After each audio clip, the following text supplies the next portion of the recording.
Olá, meninas. Aula gravada para vocês sobre literatura, prosa, poesia. Deixa eu só fazer um teste para ver se está tudo certo aqui.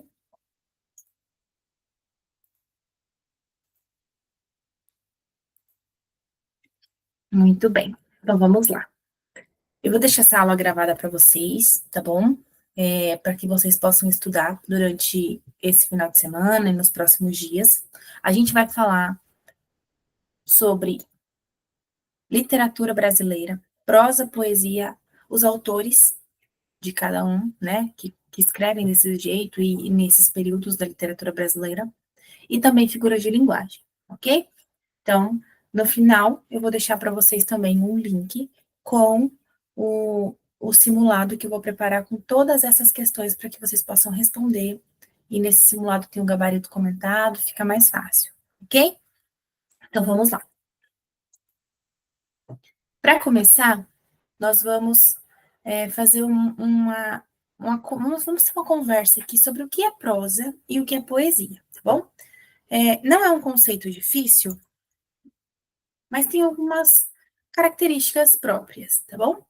Então, a prosa, ela é um modo de escrever que é como se a gente pensasse em escrita que vai de uma margem até a outra, tá? Ela é estruturada em parágrafos e ela tem uma narrativa, né? Ela tem uma história que é contada com começo, meio e fim. A gente vai ver isso em romances, em contos, crônicas, ensaios, biografias, livros que contam alguma coisa, né? Que contam alguma história, e a gente tem essa estrutura em parágrafos, ok?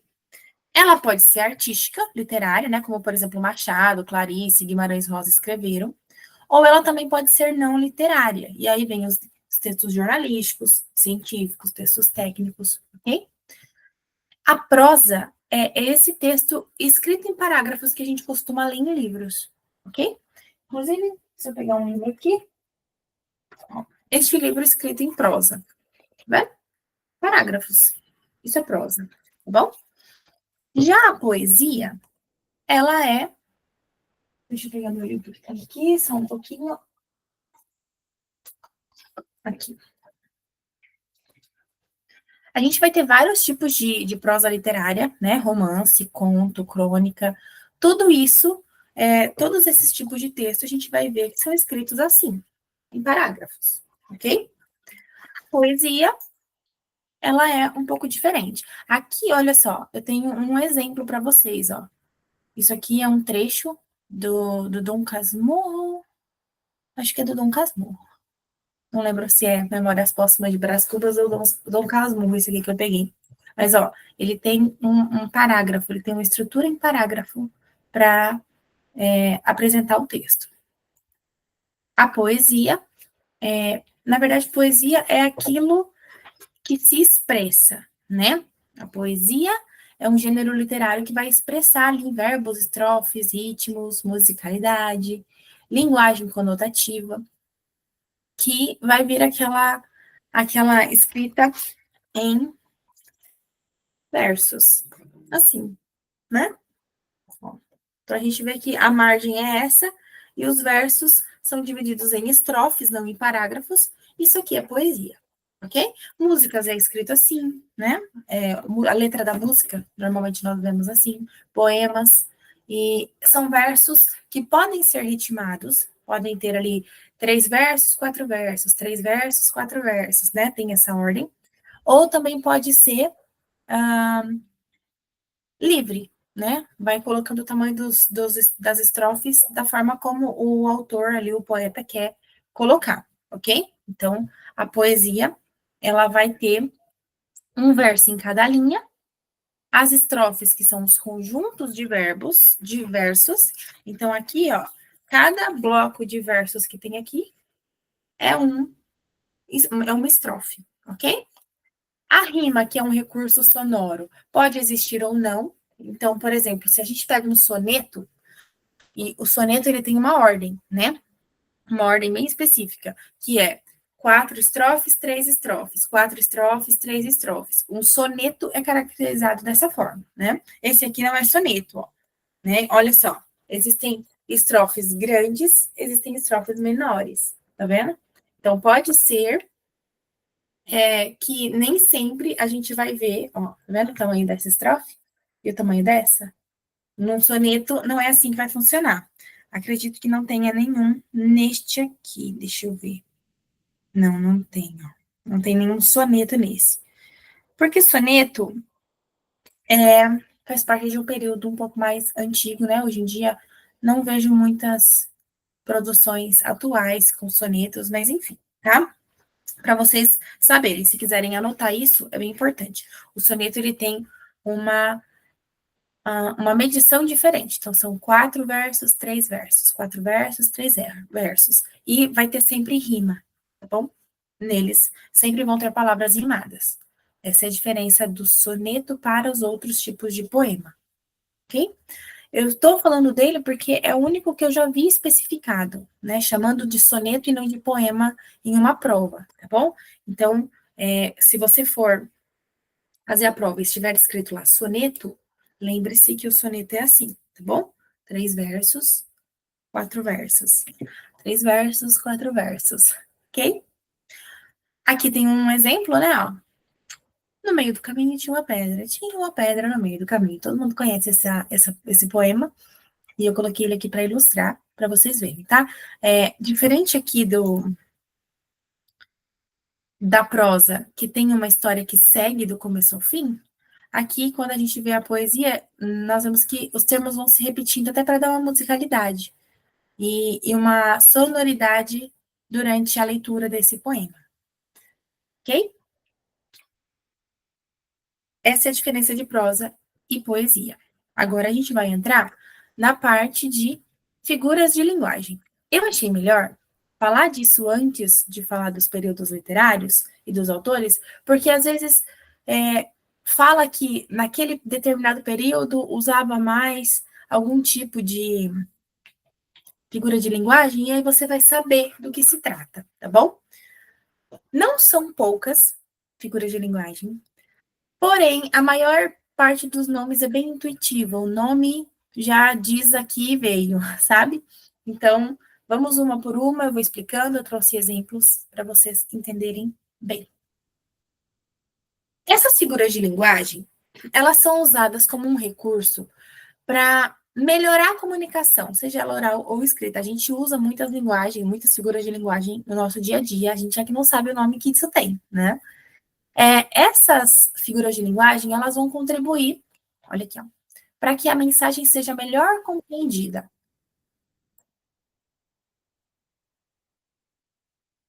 Só um minutinho, que tem alguma coisa pedindo a minha atenção aqui. Certo. Ele entende que só eu tô aqui e fica perguntando se é isso mesmo. Se não vai entrar ninguém. Deixa eu colocar aqui menor. Pronto. Então, nós usamos, é comum que nós usemos essas figuras de linguagem no nosso dia a dia, mas a gente, né, como eu disse, não dá nome para isso, tá? Então, vamos ver uma por uma agora. A metáfora é uma comparação que a gente faz num sentido figurado. O que é esse sentido figurado? Não é exatamente, literalmente, aquilo que está sendo dito. Por exemplo, ela é uma estrela. Ela não é uma estrela, né? Aquela que fica lá no espaço, né? Não. Ela é uma estrela porque isso é uma metáfora. É uma forma de se referir a alguém, a algo, uma pessoa que brilha, uma pessoa que tem um destaque, né? Alguma coisa assim. Mas literalmente uma estrela, não. Outra coisa, ó. O tempo é um rio que nos arrasta sem cessar. O tempo não é um rio, né? Um rio é água correndo ali num leito e isso não é um rio, né? O tempo não é um rio. Isso aqui é o quê? Uma metáfora. Então, literalmente não é o que está escrito aqui.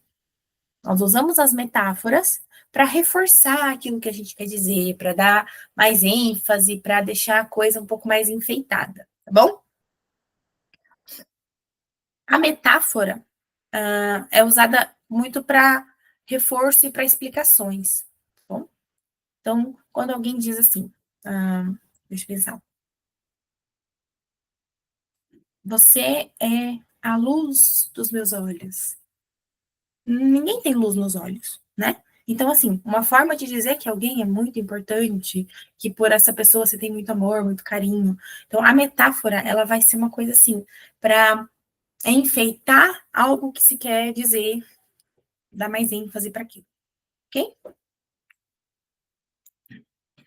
A comparação, o nome também já diz o que é, né? Vai ser o estabelecimento da relação ali de dois elementos que a gente vai comparar.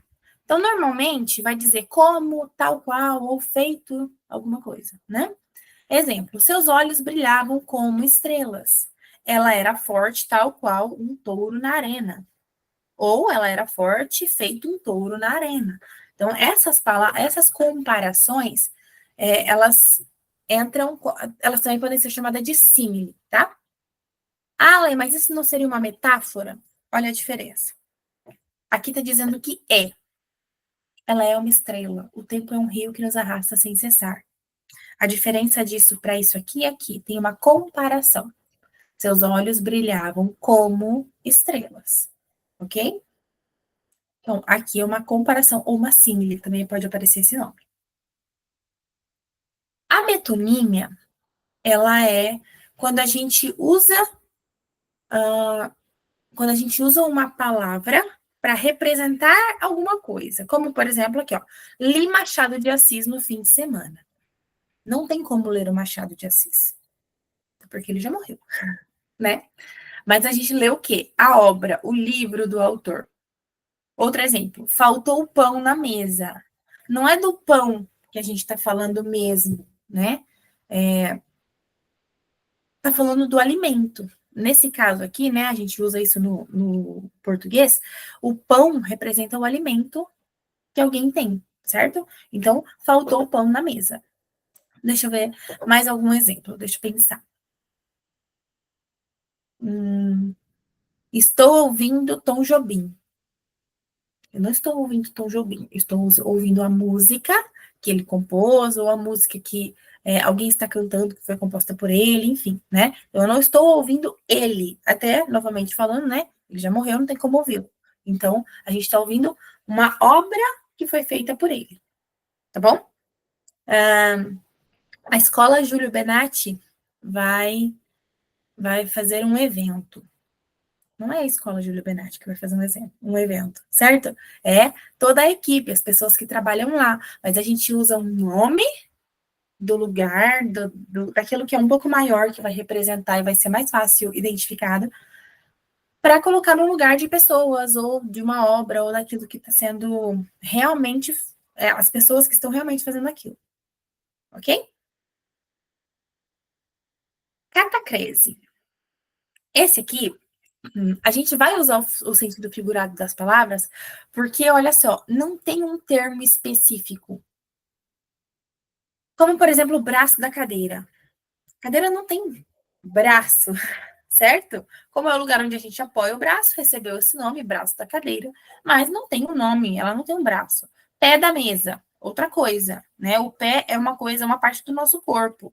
Mas a gente acaba usando isso como nome para aquele apoio que fica à mesa. Então, como não tem um nome específico para isso, não é igual uma comparação, não é igual uma metáfora, é que realmente não tem outro nome. Dente de alho, cabeça de alho, certo? Ó, cabeça de alho.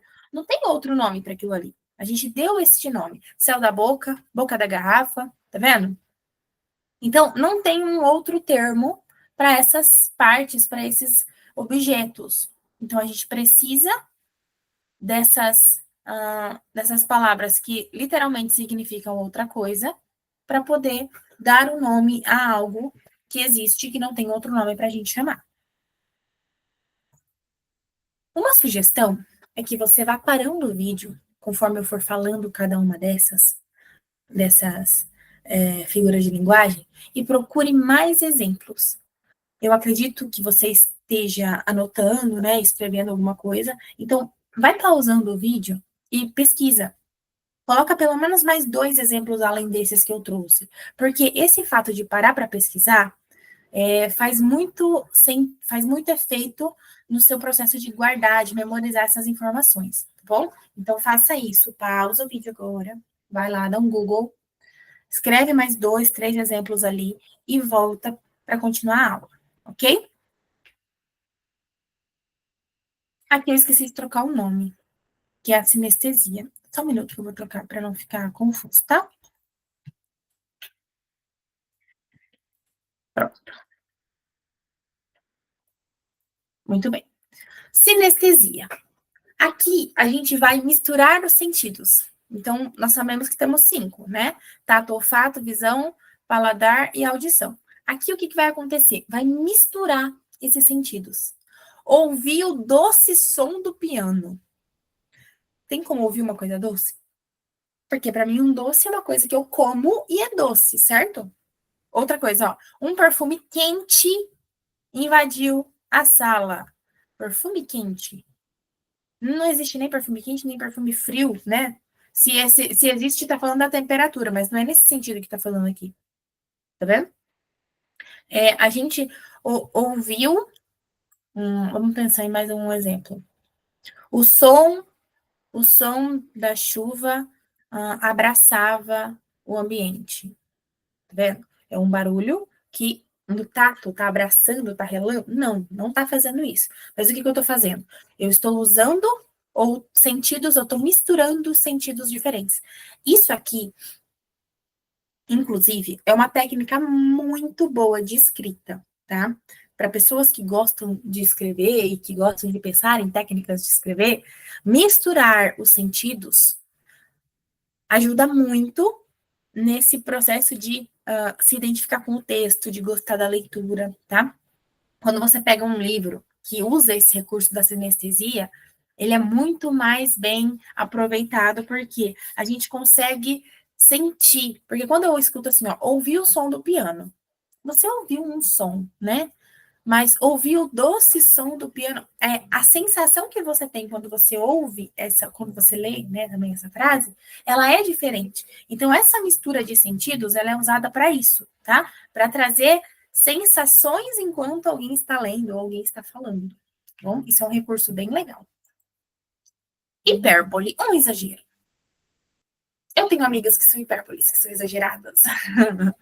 Exemplo, estou morrendo de sede. Não, ninguém morre. As pessoas morrem de sede, mas estar morrendo de sede não significa que você está 3, 4 dias sem beber água.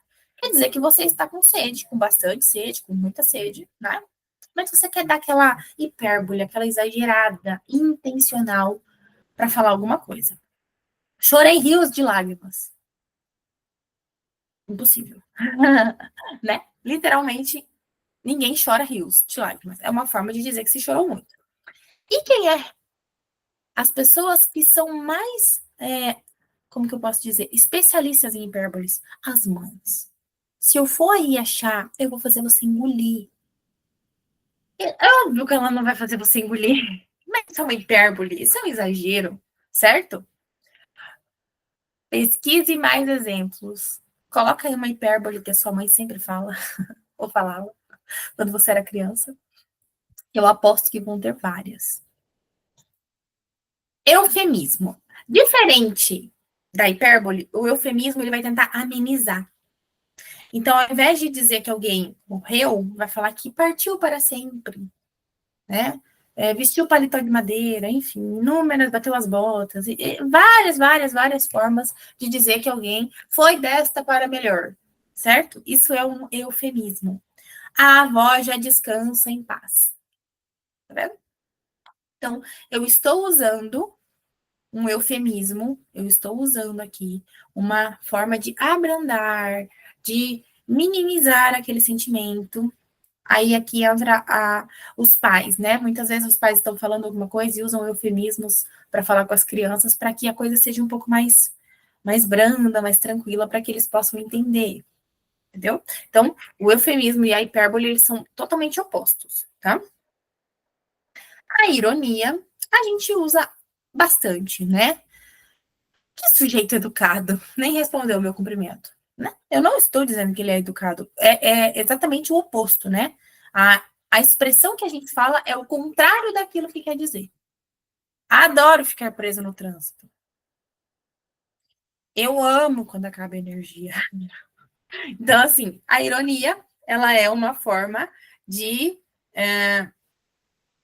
chamar a atenção para algo que você não gosta, para algo que você não ficou feliz com aquilo, dizendo exatamente o oposto, né? Isso chama mais a atenção do que dizer assim, nossa, que pessoa mal educada. Se você usa uma ironia, nossa, quanta educação. Você está sendo irônico, né? E tem pessoas que têm a habilidade de não entender ironias. Então a gente tem que tomar cuidado. Personificação. Tornar objetos pessoas. Fazer com que eles façam coisas que seres humanos fazem, tá? Então, por exemplo, as árvores sussurravam ao vento. A árvore não sussurra, né? A lua sorria no céu. A lua não sorri. Não tem boca, nem dentes, né? Mas a gente está fazendo o quê? A gente está dando características humanas, qualidades humanas para seres inanimados ou irracionais, né? Vamos pensar em mais exemplos?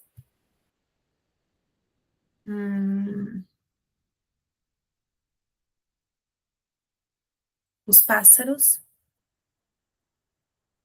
Ah, não consigo. Pesquisa, que na hora que eu estou dando aula, os exemplos fogem da minha cabeça, tá bom? Mas pesquise mais exemplos aí, tá bom? Vai, pesquisa aí, pausa o vídeo e pesquisa. A personificação também pode ser chamada de prosopopeia, tá bom?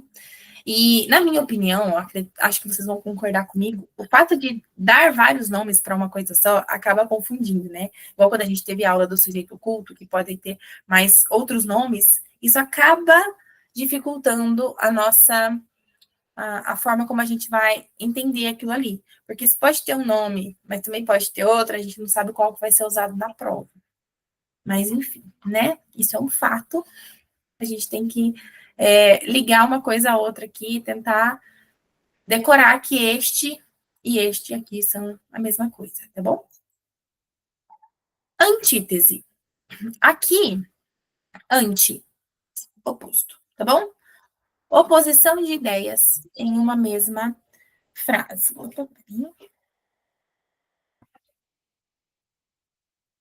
Oposição de ideias em uma mesma frase. Então, é ferida que dói e não se sente. O calor do ódio e o frio da indiferença, ó, tá vendo? Então, vocês vão ver que são coisas que estão opostas, tá bom? O amor é fogo que arde sem se ver, né? Esse é um exemplo clássico de antítese. Como que uma coisa arde e você não está vendo, né? Você não está sentindo. Como que uma ferida dói e você não sente, certo? Aqui a gente tem ideias opostas na mesma frase, ou no caso da poesia, no mesmo verso. Tá bom?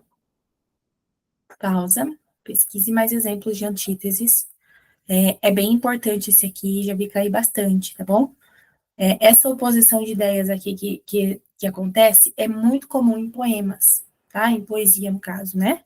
É muito comum porque é uma forma, uma figura de linguagem que usa para passar aquele sentimento.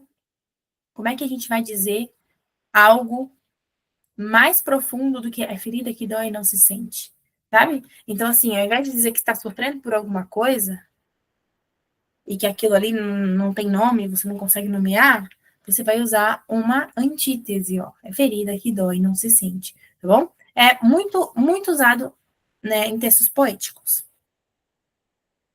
O polissíndeto, ó, tá vendo? Poli, muitos, né? Polissílaba, várias sílabas.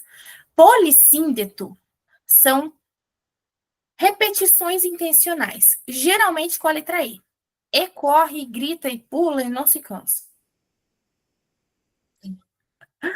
E chora, e sofre, geme, e implora, tá vendo? E. E precisa necessariamente estar separado por vírgula, tá? Tem que ter vírgula por causa dessa repetição. Então, esse polissíndeto é uma repetição dessa letra E para poder dar uma sequência a coisas que acontecem. Um que eu me lembro que eu já usei em aula e saiu do trabalho e pegou o carro e correu muito e chegou em casa e atropelou o marido. É mais ou menos assim, tá? Então vai dando um numa sequência de fatos que tem uma ordem, tá?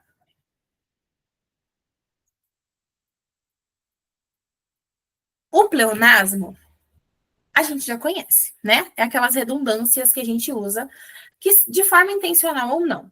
E existem dois tipos de pleonasmo. Aquele que é vicioso, tipo subir para cima, né? É, não tem como subir para baixo, né? A gente sempre fala isso. Descer para baixo, sair para fora, subir para cima. A gente não pode confundir com o pleonasmo enfático, que vai enfatizar alguma coisa. Vi com meus próprios olhos. É óbvio que quem vê, vê com os olhos. Mas isso aqui, você vai perceber que tem uma diferença de subir para cima, certo? Esse pleonasmo aqui, ele é para reforçar, ok? Ele vai dar uma reforçada naquilo que se quer dizer. Ah, ele falou com a própria boca. Óbvio que ele falou com a própria boca, ele não vai falar com a boca de ninguém, né? Mas isso é um reforço daquilo que se quer falar. Bom, essas são as figuras de linguagem que eu separei para vocês, tá bom? Se você não fez essa tarefa ainda, faça agora, pausa o vídeo, vai lá, pesquise outros exemplos. Se você ficar com dúvida em algum, pode mandar no grupo, pode mandar no meu particular, que eu vou falar para vocês, eu vou explicar, tá bom? Não tem problema, pode me mandar sempre, que eu vou te ajudar, tá bem? Agora a gente vai falar da literatura, tá bom? E o que que eu trouxe para vocês na literatura? Os principais períodos que nós temos aqui no Brasil, tá bom? Os principais autores, as principais obras. Só que é algo muito amplo. Isso aqui é para você ter uma ideia, tá bom? Eu vou sugerir agora que, conforme eu for falando dos períodos literários, você, de novo, pause o seu vídeo e procure outros autores e procure outros livros, para que você tenha pelo menos uma ideia do que cada período trouxe, tá bom? Porque é bastante.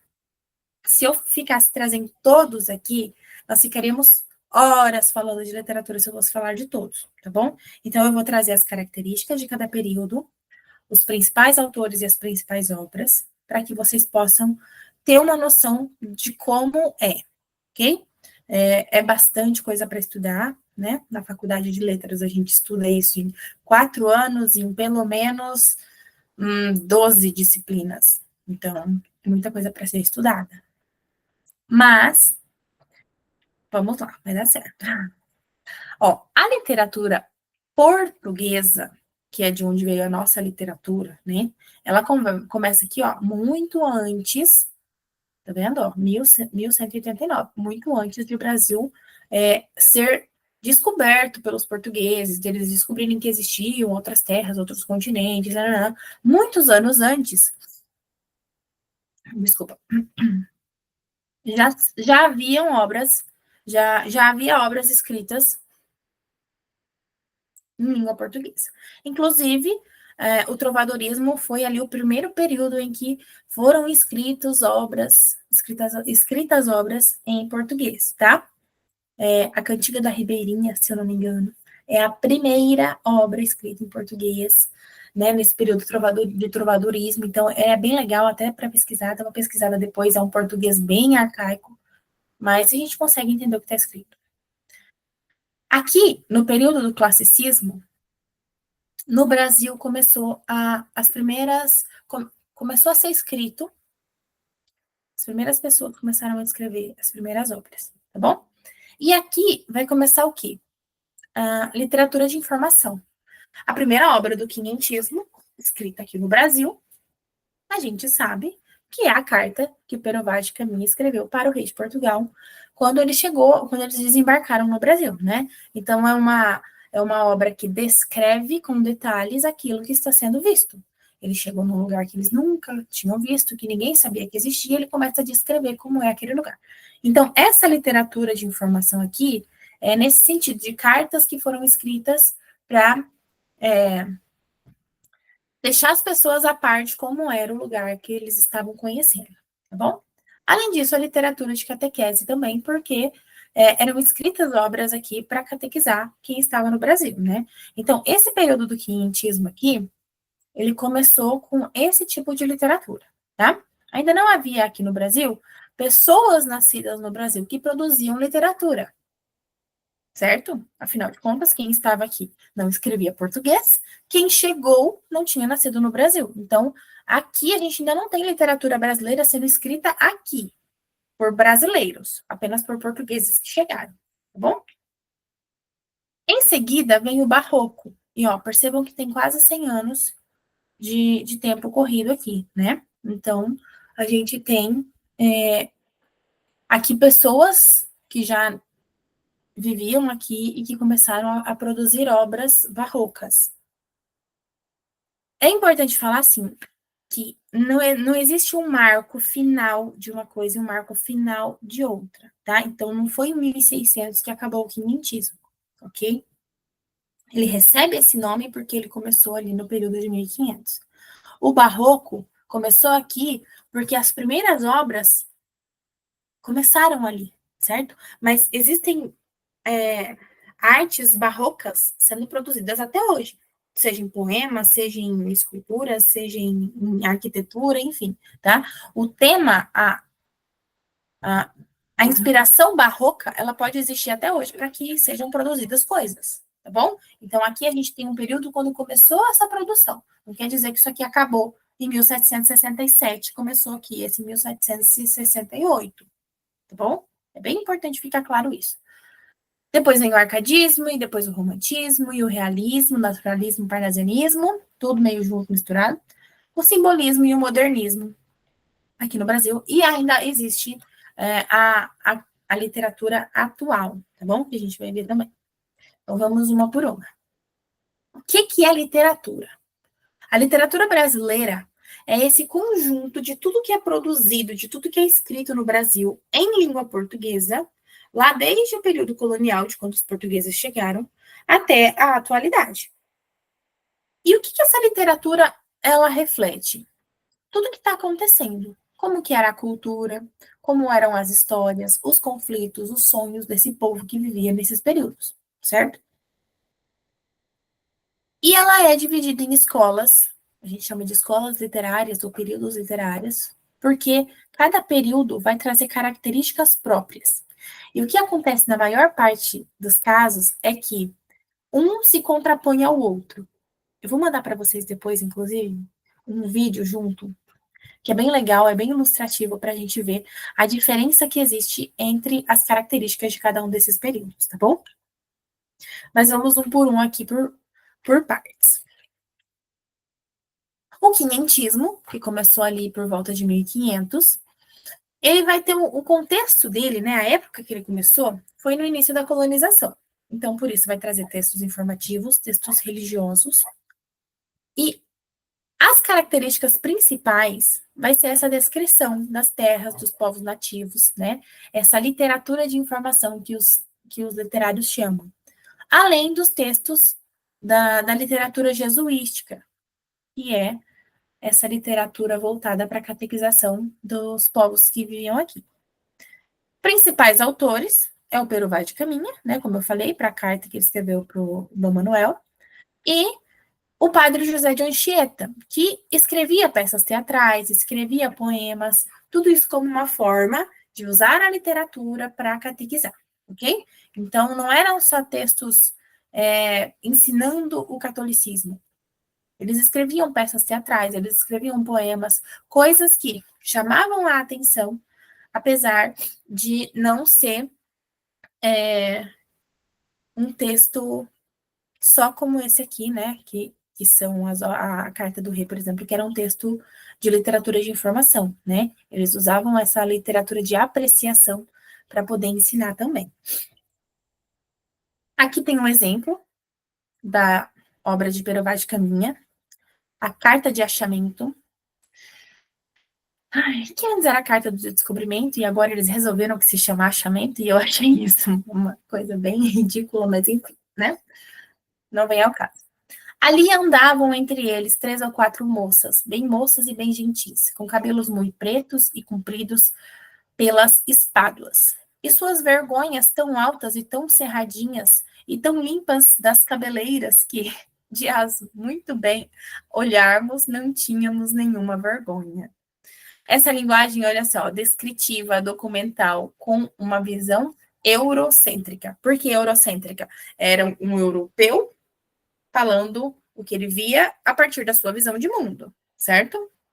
Se a gente pedisse para um indígena falar do jeito que ele estava vendo, ia ser o contrário, né? Talvez ele dissesse, por que essas pessoas estão cobrindo seu corpo, né? Aqui é um país tropical, aqui a gente está no calor, por que eles estão usando calças e botas e nananã? Então, a visão eurocêntrica é essa questão de sempre lembrar, é uma pessoa que veio da Europa para o Brasil e que aqui estava olhando e falando a sua visão a partir daquilo que ele estava conhecendo, tá bom? O barroco, ele já vai acontecer ali no Brasil colonial. Ainda vai ter uma forte influência da igreja, tá bom? E desse processo de ouro, né, de busca pelo ouro que teve no Brasil. Mas aqui, a gente vai ter uma linguagem um pouco mais rebuscada, vai falar muito dessa questão religiosa do corpo e da alma, do bem e do mal, do céu e do inferno, o pecado e o perdão, tá? Então vai ter sempre tentando conciliar essa vida material aqui com a vida espiritual. Então, sempre tentando trazer para as pessoas que consumiam essa literatura barroca, a ideia de que hoje você vive aqui, mas você tem que olhar para a eternidade, que você precisa buscar o céu. Essa literatura barroca, ela trouxe muito isso, tá bom? Tanto que uma das obras mais famosas são os sermões do padre Antônio Vieira. O Gregório de Matos, ele é conhecido como Boca do Inferno, tá? Esse é o apelido dele mesmo. Por que é a Boca do Inferno? Porque ele realmente tinha uma língua que não cabia nele. E ele fazia sátiras e poemas religiosos meio que para criticar, sabe? Ele tirava sarro das pessoas que viviam bêbadas. Ah, que esse daí não vai para o céu, nananã. Então, ele fazia a mesma coisa que o padre, só que de um jeito satírico, tirando sarro mesmo, fazendo piada, né, dando risada daquilo que acontecia na vida dos seres humanos, tá bom? Boca do Inferno porque era um fofoqueiro, né? O jeito como ele trazia suas obras era nada a ver com a forma como o padre escrevia as obras dele, tá bom? Temos aqui um exemplo do Gregório de Matos, olha só. Nasce o sol e não dura mais que um dia. Depois da luz, se segue a noite escura. Em tristes sombras morre a formosura. Em contínuas tristezas, a alegria. Então, aqui, ó, ele vai usar contraste, né? A antítese. Entre luz e sombra, por exemplo, entre alegria e tristeza, ó, tá vendo? Ó, cadê? Então, vamos achar aqui essa antítese. Nasce o sol e não dura mais que um dia. Depois da luz, se segue a noite escura. Ó, tá vendo? Ele vai trazendo essa contraposição, esse contraste.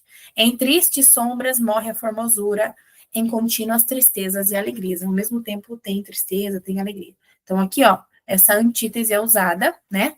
Esse uso de coisas opostas, tá bom? Luz e noite escura, né? Ó, tristeza e alegria, tá bom? A gente vai vendo que tem antítese nas obras dele. O arcadismo, ele já vai chegar ali no final do século XVIII. E aqui, ele é um período aqui que está junto com o iluminismo. Entenda iluminismo como pessoas que têm as ideias iluminadas. Aquela coisa do idealização de uma vida simples, uma vida no campo, uma linguagem clara e, principalmente, essa ideia de ter uma ideia iluminada é pensar muito com a razão, tá? Fugir da cidade. O arcadismo, ele vai ter bastante aquelas obras que vão falar com as pessoas sobre sair daquele ritmo louco da cidade e ir para o campo. Então, essa simplicidade do campo vai ser muito bem vista por eles usam bastante, bom? E sugerem bastante para que as pessoas fugirem urban, né? Que em latim significa fugir da cidade, tá bom?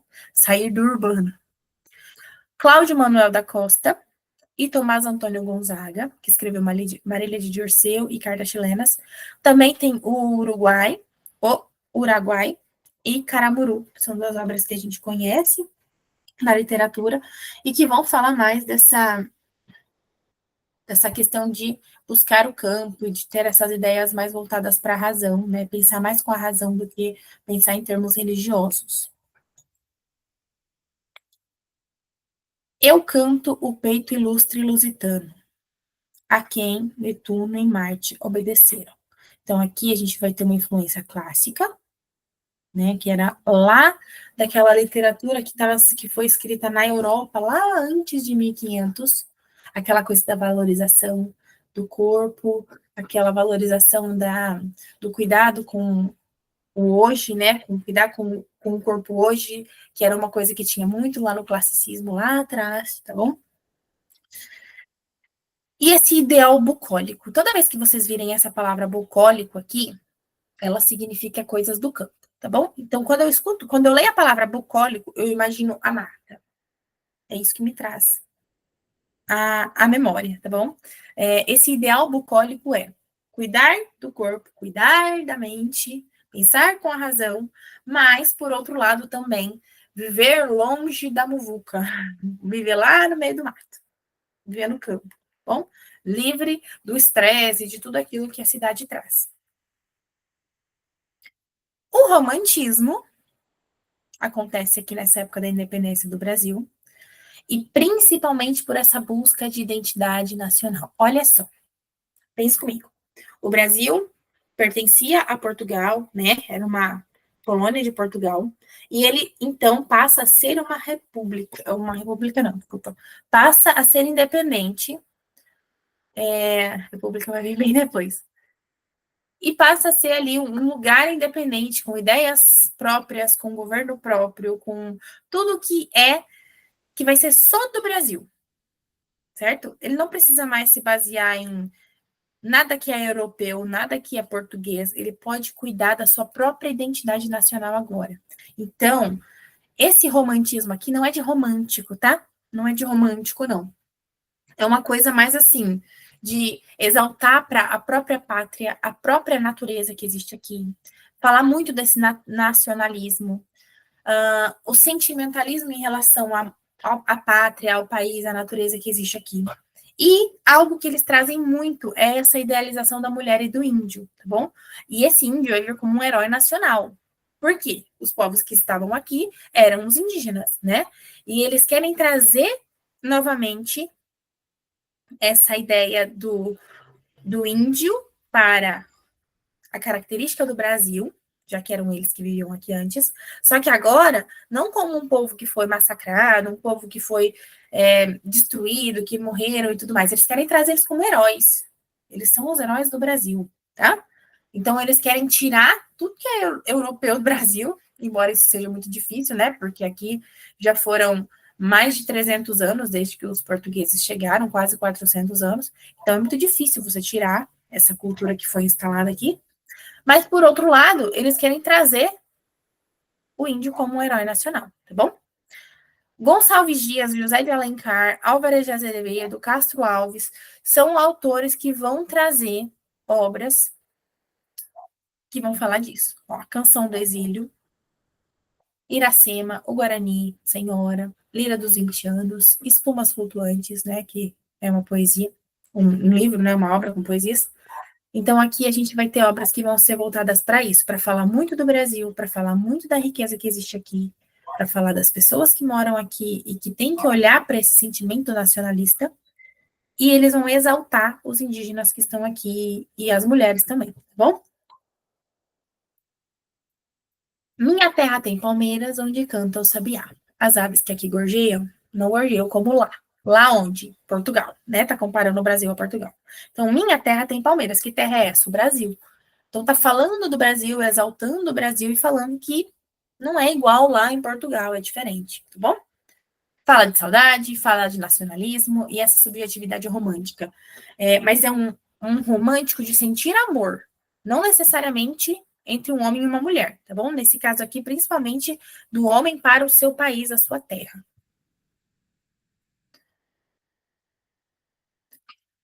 Mas aí vem o realismo.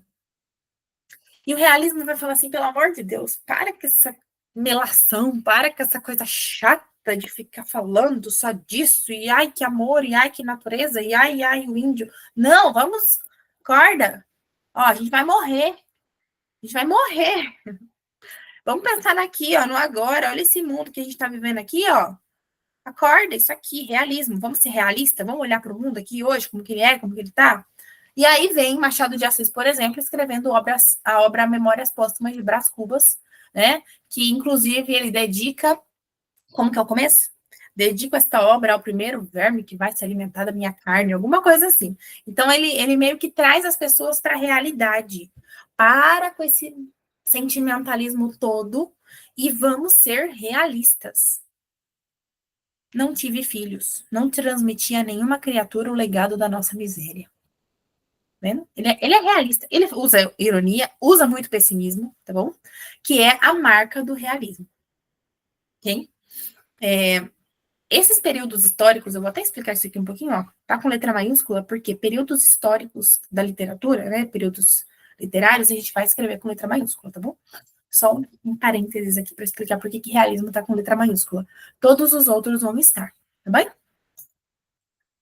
O naturalismo, ele veio junto com o realismo, mas ele tem um foco um pouco mais científico, tá? Ele vai falar, ó, ele vai ter como característica o determinismo e a ênfase no instinto, no biológico. Então, é aquele tipo de obra que vai falar mais de coisas que podem ser comprovadas, de olha isso, a vida é assim, porque todo mundo vive assim. Ó, o Cortiço, a Casa de Pensão, que são obras que vão falar da realidade que vive o brasileiro de uma forma mais natural, né? Quem já leu essas obras aqui, se você não leu, leia, por favor, é muito bom. Vai falar dessa forma de viver de uma forma mais naturalista, né? De como a vida é realmente. E aí vai falar do meio, vai falar da raça, dessa hereditariedade, o que está sendo passado de pai para filho, esse sentido de tradições, coisas que passam na família. É um período que vai estar junto com o realismo, mas aqui ele vai falar mais de ironia, ele vai trazer as pessoas mais o pé no chão, acorda, para com esse sentimentalismo todo. Aqui, por outro lado, ele vai trazer isso de uma forma mais branda, trazendo a vida real das pessoas como é atualmente. Então, nenhuma coisa idealizada, certo? Que, nossa, isso aqui é assim, assim, assim, não. Ó, a coisa é assim, ó, o cortiço. As pessoas vivem num lugar, existem muitas pessoas morando juntas, isso gera conflito, isso gera problema, tá? Então, ele vai trazer na obra, naturalismo vem de a coisa natural acontecendo, ok? E ainda, aqui, ó, o cortiço crescia como um organismo vivo, absorvendo lentamente toda a população que o cercava. Então, aqui o naturalismo ele vai destacar esse meio social, a vida como era mesmo ali, nesse período do final do século XIX. E o parnasianismo vai estar junto ainda nesse período, tá? Mas na parte mais da poesia, uma poesia mais formal, a valorização da forma, a arte pela arte, né? Olha, estou fazendo esta obra aqui, deixa eu ver. Eu posso fazer uma obra sobre este estúdio, eu posso fazer uma obra de arte. Se eu quiser transformar isso aqui em arte, vai ser arte. Se eu quiser fazer uma obra de arte com uma cadeira, eu vou fazer com a cadeira. Entende? Esse parnasianismo aqui, a arte pela arte, é tipo assim, não tem que ter um motivo. Se eu achei que a frente dessa casa pode virar arte, ela vai virar arte. É uma coisa meio assim. Qualquer coisa pode ser arte se eu achar que é arte.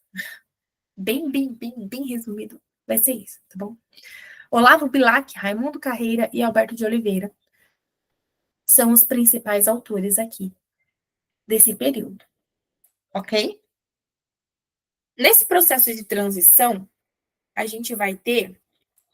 Ai, nossa, esse poema é lindo. Ora direis ouvir estrelas, certo? Perdeste o senso. É um poema bem bonito. Eu acho que é o meu poema preferido. Mas aqui ele vai ter uma forma mais rígida, tem um culto à perfeição estética, então eles vão pedir, aparentemente o poema tem que ser muito bonito, esteticamente bonito, com as rimas, se houver rimas, elas têm que estar muito bem metrificadas ali, a coisa bem organizadinha, tá bom? Pois só quem... Ai, como é? Por só quem sente pode ouvir e entender estrelas. É mais ou menos disso que fala o poema. Depois vocês pesquisem. É maravilhoso. O simbolismo, ele vai passar ali por uma transição entre esses períodos e o modernismo que vai chegar ali com a Semana da Arte Moderna em 1922, tá? E aqui exatamente marcado justamente por causa dessa semana, tá bom? Aqui tem uma reação a esse racionalismo parnasiano. Então, isso aqui vai ser criticado.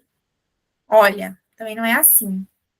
Né? A coisa também não precisa ser nua e crua, a pessoa também não precisa ser só mostrando a realidade. Não. Vamos usar símbolos, vamos falar das coisas com símbolos, né? Vamos fazer uma reação a esse racionalismo parnasiano, de que forma? Com uma linguagem musical e subjetiva, falando de espiritualidade e religiosidade, mistério, as pessoas estão muito com o pé no chão, elas estão esquecendo que vai ter uma vida após a morte. E aí toda aquela questão de, existiu o barroco, que as pessoas só falavam disso, pense na alma e no corpo na alma, nanana. Aqui vai falar assim, a gente precisa também trazer um pouco dessa realidade religiosa para cá. As pessoas estão muito soltas. As pessoas estão nem aí. A gente precisa trazer um pouco mais de espiritualidade. A gente precisa falar um pouco mais da religiosidade das pessoas. Isso está sendo esquecido. Como eu disse lá no começo da nossa aula de literatura, a maioria dos períodos literários vai ser assim: esse contra esse, depois volta esse, depois volta esse, e vai ficando assim, tipo, vamos viver. Isso acontece muito mais antes da literatura do Brasil, tá? Nós vamos viver o hoje, carpe diem, não sabemos quando vamos morrer, não, não, não. Aí depois vem outro período. Não, calma aí, a gente tem que pensar que existe vida após a morte, não, não, não, não, não. Aí fica aquele período falando disso. Aí volta o outro. Não, mas a vida tem que ser um olhar mais racional, a gente tem que olhar as coisas de forma científica. E fica assim, esse vai e volta, entre olhar para o corpo e a alma e olhar apenas para o hoje, sabe? Se eu fosse resumir a literatura e os períodos de uma forma, ia ser assim. Ficar nesse vai e volta nesse tema, tá bom? Essa obra aqui é broquês. Olha só. Formas alvas, brancas, formas claras de luares, de neve, de neblinas.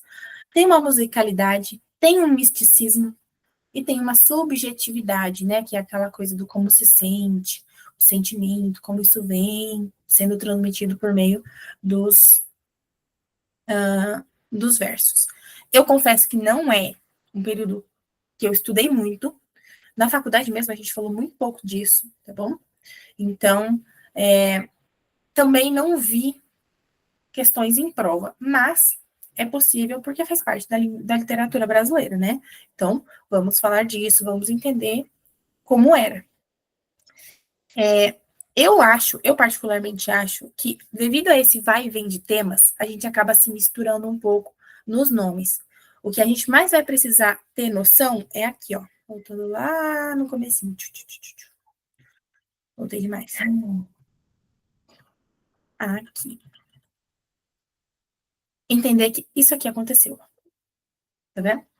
Porque, por mais que aqui seja, vamos viver o corpo e a alma, e aqui, não, peraí, vamos viver na natureza, e aqui, não, vamos olhar para nós, nanã, e aqui, pé no chão de novo, e fica indo e voltando, a gente tem que meio que decorar esta ordem aqui. Saber que essa busca por religiosidade e olhar para a eternidade no barroco é aqui no comecinho do século XVII. Isso vai voltar de novo lá para frente, mas aí já vai ser numa era em 1800, em 1900, sabe?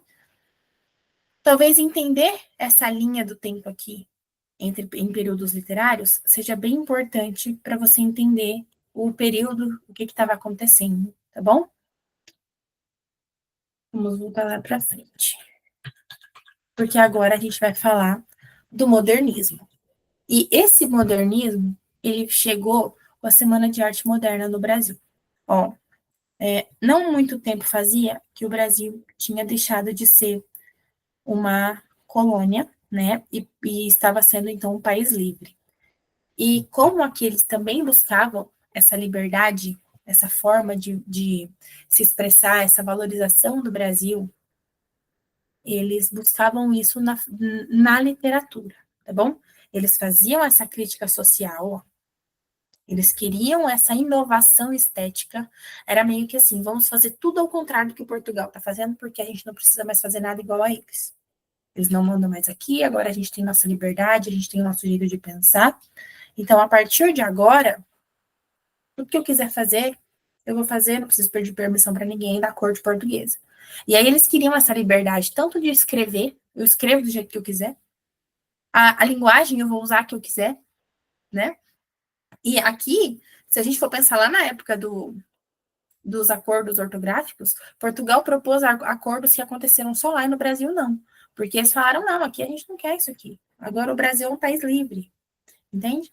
O Brasil é um país livre e eu não quero nem saber de fazer tudo igual ao que está vindo de Portugal. Então, esse modernismo, ele não é um nome por ser uma época moderna, mas ele porque eles queriam modernizar em relação àquilo que se fazia antes, que era muito igual ao Portugal. Tá? É nesse sentido de somos livres como país, vamos ser livres como literatura. E ele foi dividido em 3 fases, tá bom? Primeiro teve essa ruptura e essa experimentação. Essa Semana da Arte Moderna que aconteceu, depois vocês pesquisem, tá bom? Ela foi um marco, realmente, do modernismo, e durou esse tempo aqui, essa primeira fase. Esses autores aqui, Mário de Andrade, Oswaldo de Andrade e Manuel Bandeira, eles escreveram obras que fazem parte dessa primeira fase, que foi bem essa ruptura de vamos fazer o contrário, vamos ter nossas próprias regras, tanto de escrita quanto de linguagem. A segunda... aqui, ó. Um exemplo, né? O sertanejo é, antes de tudo, um forte. Vai falar dessa denúncia social, vai falar desse regionalismo e da mistura de ciência, tá bom? Isso aqui foi escrito em 1902, então entendo. Já tinha pessoas no Brasil com essa ideia modernista, produzindo obras modernistas, tá? Não quer dizer que foi a partir desse ano que começou a escrever, tá bom? Quer dizer que aqui meio que foi o boom. Tá vendo essas obras que estão sendo escritas agora? Tá vendo isso aqui que está acontecendo agora? Tem mais nada a ver com Portugal. Tá vendo? Essa denúncia social, regionalismo, mistura de ciência e literatura. Regionalismo porque vai falar do sertanejo, vai falar do povo que mora na Amazônia, vai falar do povo que mora em São Paulo especificamente. Então, vai falando de regiões nas suas obras, tá bom? A segunda fase, que foi até 1945 ali, tem uma poesia social e um romance regionalista. Aqui entra Carlos Drummond de Andrade, Cecília Meirelles, Graciliano Ramos, Jorge Amado, Érico Veríssimo, que são autores que nós conhecemos um pouco mais, né, que faz parte da literatura brasileira. E essas obras eles se tornaram clássicos devido a toda a estrutura que eles tinham nessa época do modernismo de focar muito nessas obras que seriam a continuação daquele período de ruptura. Só que eles continuaram com essas características, mas o tema mudou. Eles iam falar de coisas mais sociais, de coisas mais regionalistas. Enquanto aqui, nessa primeira fase, eles queriam realmente marcar essa transição de não temos mais nada de Portugal, aqui eles vão continuar isso trazendo mais para um foco do Brasil, falando do social, falando das regiões. Mário de Andrade escreveu Paulicéia Desvairada, Sou um tupi, tangento, um alaúde. É uma linguagem que para nós hoje soa estranho, porque são palavras que a gente já não usa muito, né, ou não usa mais. Mas aqui, ó, vai ter uma ruptura com a forma tradicional. Vai ter uma liberdade criativa. Tanto que aqui, deixa eu ver. Não é esse, é o José Saramago. O José Saramago, ele tá aqui. Se eu não me engano, ele tá aqui na terceira fase. Não, ele é moderno. Esquece. Saramago, não. O Saramago, ele escreve sem pontuação. É maravilhoso, porque você pontua do jeito que você quiser. Aqui na terceira fase, vai ficar uma coisa mais intimista. Porque passou um tempo, eles estão menos revoltados, né? Mas João Cabral de Melo Neto, Clarice Lispector, Guimarães Rosa, eles vão escrever mais voltado para o que sentimos. Nossa, Clarice Lispector escreve de um jeito que parece que ela está escrevendo uma carta. Parece que ela pegou uma folha de papel assim e começou a soltar os pensamentos dela aleatoriamente ali para desocupar a cabeça. Parece que é isso que ela faz. Na verdade, acho que é isso que ela faz. A obra dela é bem o que eu estou sentindo, estou colocando no papel, sabe? No meio do caminho tinha uma pedra. Tinha uma pedra no meio do caminho. Acho que não sei se eu já usei esse exemplo aqui hoje na aula, mas tem uma repetição e uma simplicidade como um recurso de transmitir a mensagem, né? Vai trazendo de volta essa pedra no caminho de uma pedra, para reforçar a ideia de que existia um obstáculo, para trazer de novo essa ideia de que essa musicalidade, né, de que tinha essa musicalidade na fala, na hora de você ler e declamar um poema, bom? Carlos Drummond de Andrade tem muitos, muitos, muitos poemas, e são bem lindos. Vocês gostam de poesia? Começa pelos poemas dele, que são muito bons. A literatura contemporânea, que começou ali em 1945, e ó, está terminando ali a Segunda Guerra Mundial, né? Imagina o mundo como ele estava. Ele começa nessa época e se estende até hoje. Tem uma diversidade de estilo diferente, tem uma multiplicidade de vozes. Então, aqui, se antes eram mais homens que escreviam, agora vai ter muitas mulheres escrevendo, indígenas, comunidade LGBT e afrodescendentes, enfim, tá? Tem uma multiplicidade de vozes como autores, tá bom? Surgiram muitos artistas e autores nesse período. Aqui, a gente pode pensar também que ficou mais fácil se comunicar, né? Já era muito mais comum que tivessem rádios, televisões, acesso a livros. Isso aí, por mais que ainda fosse uma coisa bem mais difícil, era bem mais fácil do que anteriormente, tá? Então, aqui nesse período, que se estende, né, até a atualidade, surgiram muitos autores, porque a partir daí muita gente passou a usar a literatura como forma de escrita. Tá? As pessoas conseguiram ser vistas com mais facilidade. Morte e Vida Severina. Somos muito severinos, iguais em tudo na vida, na mesma cabeça grande que a custo se equilibra. Uma linguagem seca, social, ligada à realidade nordestina. Tem muita característica aqui, né, física, inclusive, né? Fala da característica física de um povo. Então, essa linguagem seca, social, ligada à realidade nordestina aqui, né, que está falando nesse poema, eu não vou fazer interpretação de poema agora, mas o que eu quero ilustrar com ele é que existe essa vontade de fazer essa, não é uma denúncia, mas essa crítica social de como vivem as pessoas nessa época, tá bom? Ah, Lê, mas você falou que isso aconteceu em outros períodos. Sim, porque lembra lá no começo que a gente falou, a literatura é o quê?